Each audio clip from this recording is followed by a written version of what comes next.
Speaking of the labor, there was one of your labor MPs got suspended recently. He was very high ranking, and let's just say his name rhymes with Hicktown. But he was suspended, and I got someone reported to me, and this may be kind of explosive because nobody's talking about it. It was reported to me by this guy that this suspended member of Parliament was engaged with a relationship with one of these rent boys who was younger than 16, so he was underage. But it was such a brutal engagement and so violent that this kid's got to wear a colostomy bag for the rest of his life. Did you hear that?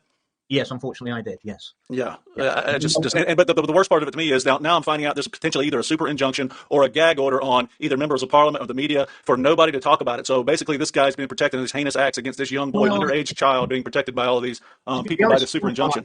I think it's worse than that. My own experience was that a lady who worked in Parliament for a Labour MP was being sexually assaulted by him, and she confided in me, and I tried to help her and tried to get her some support, and I couldn't. But in the end, she took him to an employment tribunal, and I said I'd give evidence against him. And being a good Conservative MP at the time, I wrote to Number 10 and said, get ready for the by-election in Hartlepool, because this guy's going down. I'm going to give evidence against him, and he'll have to go. And I got a message back from the Conservative Party saying, do not give evidence for the victim, stay out of it. And I thought, well, unreal. And I said, I'm not. I said, I've given my word I'm going to give evidence. I'm going to give evidence. And he went down, and we did win the by-election.